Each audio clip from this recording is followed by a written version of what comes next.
Hello and welcome to History Delights. Well, today we got a special presentation. I'm Tom. We got Kevin behind the camera. Say hi, Kevin. Hi, Tom. How are you? I'm doing great this morning. Now, Kevin normally, he does a lot of the technical aspects, does the recording. He's usually behind the camera, does excellent research for History Delights projects, but he spread his wings just recently and he went out and shot this wonderful interview. So sit back and enjoy. This is Kevin at History Delights. I am here talking with Gene Stevens from the Central States Lawman and Outlaw History Association. Hi. Howdy. How are you doing today? I'm good. Can you tell me a little bit what you do? I sure can. Like I said, my name is Gene Stevens, and I'm the founder of the Central States Lawman and Outlaws Historic Association. And I also write under that umbrella, but I also call my organization of writing Dusty Trails, and I produce the Dusty Trails newsletter, and I also write books under Dusty Trails as well. And I've written some books here. I've written The Fiendish Crime, which is the story of the first train robbery in the West conducted by Jesse James and his gang. And I've also written some fictional stuff on Johnny Ringo, and also the Luke Short and Charlie Storm's shooting in Tombstone, Arizona. So it's kind of an interesting story. And I'm a former reenactor, Civil War reenactor, and historian with many years. I've also written on the Indian Wars and other periods. So you were mentioning that you're on the Luke Short, Charlie Storms. Yeah, Luke Short and Charlie Storms, yes. Right. And how did that all come about? Well, this all came about because I was researching a photo that had popped up. A friend of mine had located, and it was kind of an unusual story. It was a photograph from the 1800s that showed up on the internet, and he had run into this photo, and it actually, there's a mystery behind it because the photo completely disappeared shortly after he downloaded it. And we started looking into it, and he had reached out to me because, in fact, his name was Dan Ulrich. And Dan had reached out to me because I'd had some experience with older photographs and I knew some of the tombstone history. And he was asking me some questions, and it actually turned into kind of a long process. But we researched his photograph, and what we realized was that it was probably from the inquest that happened after Luke Short had shot Charlie Storms, because there was a short inquest which Luke Storm was found not guilty of. He was exonerated. As the story goes, what happened, Luke Short and Charlie got into a little bit of a tiff over a faro table game, and then they kind of took it outside, and they were getting ready to draw guns, and Bat Masterson was actually present on that day, and Bat Masterson got between them, and then he kind of marched Charlie off and talked to him and took him back to his hotel room, and then he went back to talk to Luke, and he was telling Luke, it's okay, I know Charlie, he's a pretty good guy. And then he says, but lo and behold, suddenly I turned around and there was Charlie, and he was going for a gun. And then Luke Short actually reached for his gun very quickly and actually shot him 3 times before Charlie hit the ground dead as a doornail. So, but it came out of our research on that photograph, and I got interested just in that particular story, so that's why I did a short story about it.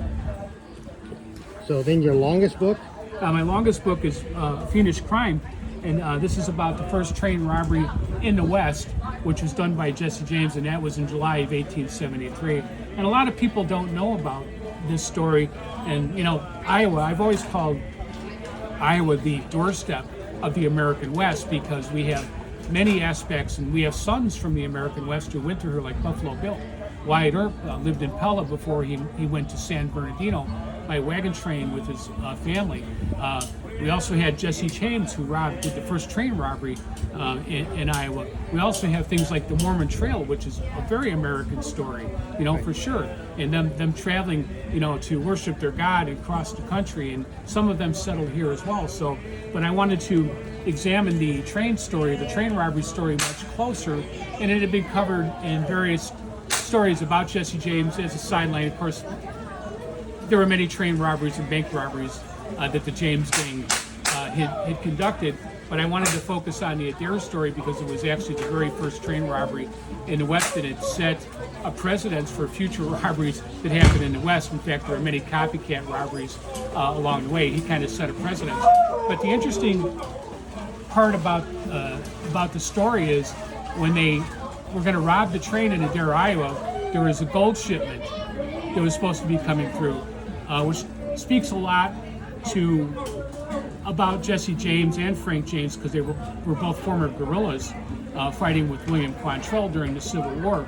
Well, apparently Jesse James had created a network of people all over the area. In fact, Jesse James was all over the Midwest and the South. He was up in Northfield, Minnesota. That's where they got shot up pretty bad. They were down in Texas, almost to the border. They were in Tennessee.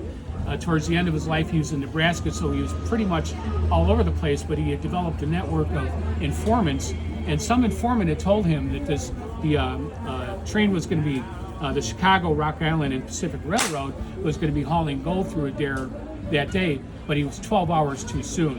And what happened was they hit the wrong train. And the story is kind of sad. There was an engineer instantly killed because they didn't try to stop the train. They removed the track and they derailed the train. And there's a creek that runs through Adair. It's called Turkey Creek. Well, the train hit that area and then crashed into the bank of the creek, and then the engineer was killed and the cars folded up and whatnot. There's a lot of injuries and whatnot. So they basically, because they realized they went into the express car, they realized it wasn't the car they thought it was. They managed to get maybe 5,000 out of the express car, but they went through the passengers and they robbed all the passengers too. So just interesting aspects of the robbery. Yeah, okay, and your middle book? So this is a fictionalized account of the killing of Johnny Ringo. And I based it on a couple of things. Number one is the works of Glenn Boyer, who is a rather prominent author on Wyatt Earp, and he had a very strong connection to the Earp family. And he wrote a book called Vendetta. And in the book Vendetta, he had a character that he used, like a literary device, he called it. So the literary device was this gentleman by the name of Ted Eck, or they called him Ted. So Ted was a newspaper guy, and he actually, according to the story that Glenn Boyer wrote, he worked for the newspaper, and he got along pretty well with people in Tombstone, and people liked Ted, and people would talk to him and tell him a lot of things. So after the OK Corral, Ted had left Tombstone, well, at least in my book, he had left Tombstone, and later on he returned, and he didn't give a specific reason why he returned to Tombstone. It was just that he felt that there was some unfinished business in Tombstone and things maybe he needed to work on. So he went back to New York and he eventually came back. But in my story, there's a new sheriff in Tombstone and things have changed. Johnny Bean is no longer, he's around Tombstone. He's no longer part of the law enforcement scene in Tombstone, but there's a new sheriff in town and he gets to know the sheriff.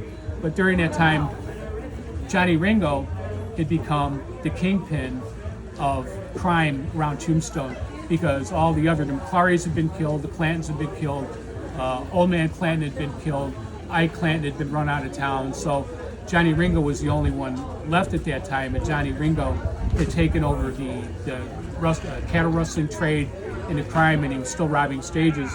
So they were looking for him, trying to find him, but Johnny Ringo was very astute, and he knew how to outrun the law. But what was going on in the background, and I won't give away the book, there was a plan in the background to get Johnny Ringo, and it was related back to what happened during the OK Corral days. And so in the end of my story actually explains it, but I won't give a teaser on that. Okay. Now, and the newsletter? So the newsletter I publish monthly, and it just covers aspects. In fact, we're here at the Fort Dodge Museum today for the Frontier Days, and I'm going to put that in my newsletter. So things like that I do, maybe upcoming events, things that I've learned along the way. I've developed a pretty good network of people that I talk to from day to day. I think I get emails daily these days. So I have a pretty good network of people, and they feed me information. And I do talk about some unusual things in here, like I became friends with a guy by the name of Patrick McGuire, and like this particular photo came down through his family, and we are 99.999% sure that this is a young Jesse James because, in fact, he did a lot of work on his family history, found out the lineage, he did a DNA test, things like that. And I guess a lot of the modern Western historians they don't like new photographs too much, but I like to talk about new things to come up, so I did a story about his photograph and about his life and what he was about, just things like that. So, Can you give your blog?